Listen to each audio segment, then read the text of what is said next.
Alright, here we are booted into EndeavourOS in VirtualBox, and I have redone the resolution, kind of set it up a little different, and moved a few things around as far as redoing the clock and getting rid of the date format, making the font bigger, getting rid of some stuff down here. But yeah, it's not like it is out of the box, but it's still pretty close, so you can kind of take a look at it. But it's going to have your basic XFCE style control panel, and you can see there's quite a bit of software that's pre-installed here. So you're going to have a good selection of stuff, complete LibreOffice. I have installed a few other things. I did Simple Screen Recorder. What else have I put on here? I put VLC on it, Kdenlive, Audacity. Shotwell, mainly just to check the versions. Since this is based on Arch, you're going to have generally newer packages, not always. With Simple Screen Recorder, which we can look up, Simple Screen Recorder on my Netrunner, I'm running version 0.3.11. This is going to be the same. You're going to see here we're still running 0.3.11, so nothing's really changed there. If we go into Kdenlive, we can open it up real quick, and on my Netrunner install, which is a Debian based, I'm running 6.12.0. If we look here we can see we're running 6.16.0. So this is quite a bit newer package that we're actually running. Audacity, which is a good one, multimedia, we can look up Audacity. If you're into audio editing, Audacity is a very good way to go. You can do a lot of audio editing, and it does take a second for it to open. But here we're running 2.3.2.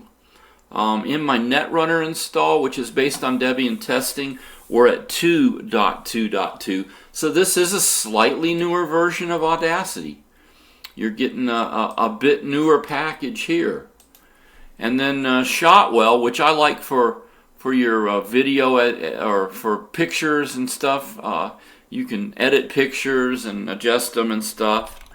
But if we look up Shotwell here, Netrunner is giving us 0.30.4, and here you can see we're still running 0.30.4.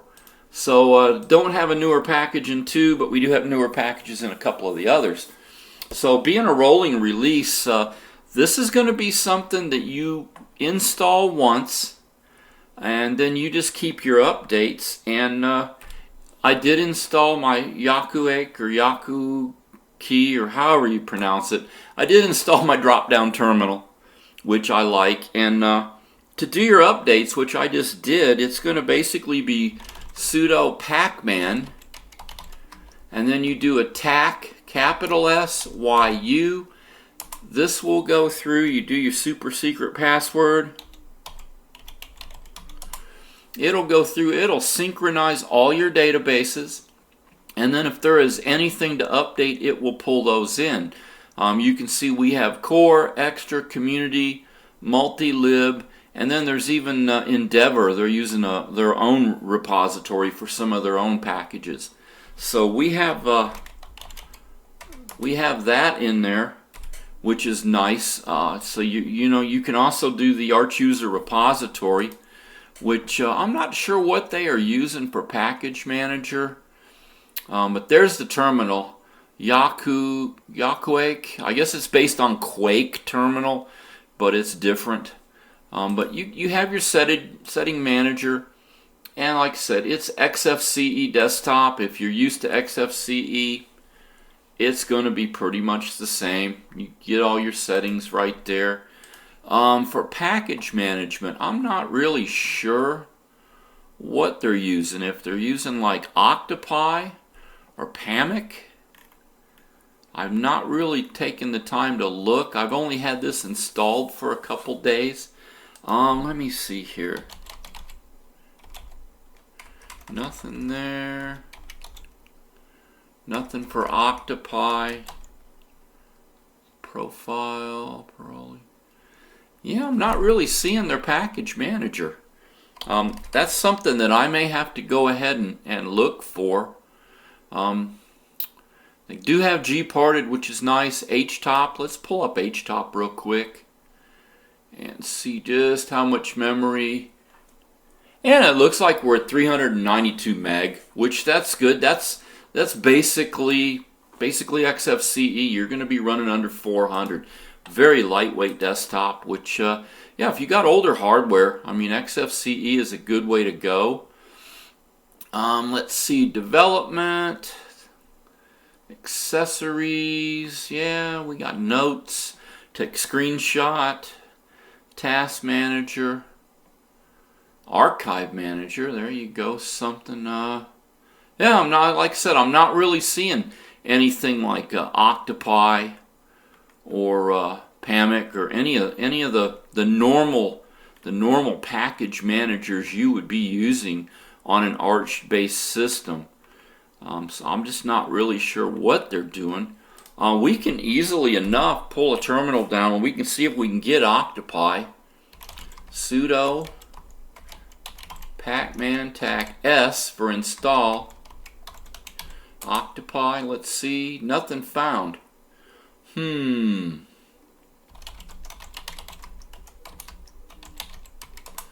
See if they got Pamic, nothing found. This is interesting. I'd have to do more research to see just what they're doing. There is a little Arch icon over here which you can use to update system. Ah, okay. Now let me put a password in. Now we're getting somewhere. We're learning together. This is kind of all new to me. So we'll learn together. No packages to upgrade. It looks like they're using Kalu. K-A-L-U. I've never heard of that. I have absolutely never heard of Kalu. Must be something new they have. And nothing's really pulling up on the log here. Of course, installed, net, yeah, nothing's really pulling up. I just don't understand that, why we're not seeing anything. But let me look for Kalu over here, if I can shut this down here. Yeah, this is not closing. That's not good. It's not wanting to close. Let me look at Kalu. There's Kalu. We'll reopen it if it'll open.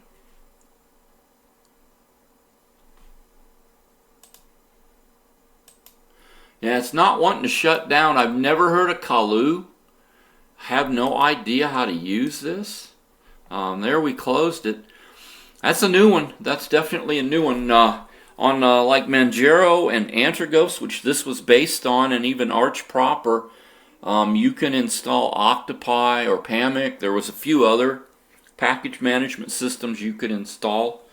Even though I'm a fan of doing stuff through the terminal, which you drop down terminal, it is nice to be able to have an actual package manager that you can use, which I'm not understanding how Kalu works. Maybe something we need to look into a little more. But yeah, you have your basic XFCE, your document, download, music, etc.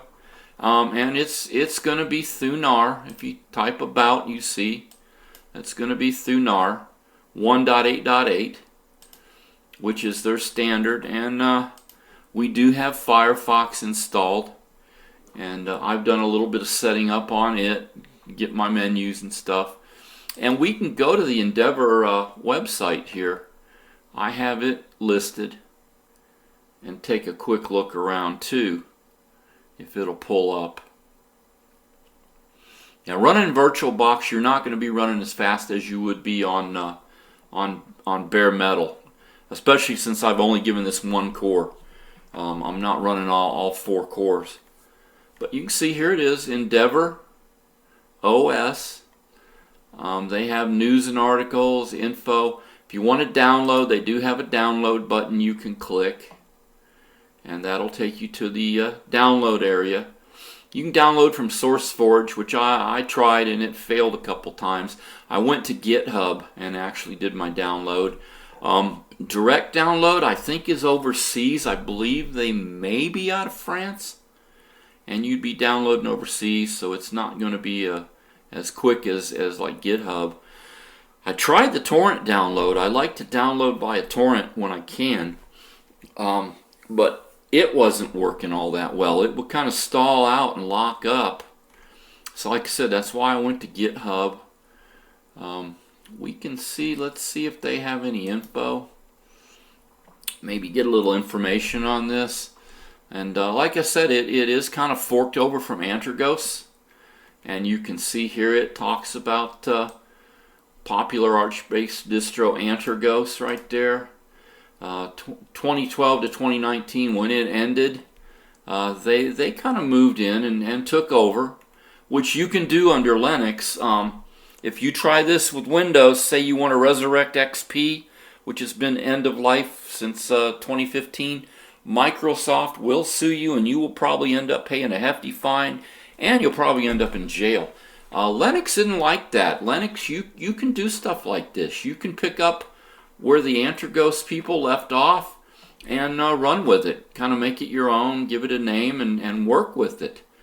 So you can see it's back. I mean, they basically resurrected it. They didn't want it to die. And I run Antergos, and it was fairly decent. If you like Arch-based stuff, rolling and release, it's pretty good stuff. You download it once, install it, and you just run with it. You just keep your updates going. You never have to really reinstall. Of course, we can look at desktop settings. They do give you a few different choices for wallpaper. You got like XFCE. There's our little tree wallpaper, which is kind of pretty. They still have this set up where it automatically makes it bigger. I would stop that. I would go in and set it up where it wouldn't do that anymore. Here's kind of a cool one here. There's a bird on a wire, which is kind of interesting. And yeah, they got some decent looking wallpaper. I mean, they have some interesting stuff, you know. There's kind of a little squirrel right there. Which that's kind of a running joke with people with ADD. It's like, you know, we'll be talking to, oh, squirrel. But yeah, there's a squirrel. So yeah, I mean, if you're interested in a rolling release and you want to try something maybe kind of fun, give EndeavourOS a look. It's a viable option. Like I said, I'm not sure about that Kalu or whatever, that package management system. I don't really know how it works, and didn't really seem to be working. Still may be a work in progress. But yeah, if you don't want to really run Manjaro, yeah, try Endeavour. It may be just your cup of tea. So, like I always say, either we stand up for our rights or we can sit by and watch them go away. Y'all have an awesome rest of the day. We'll talk to you later. TN.Frank out of here.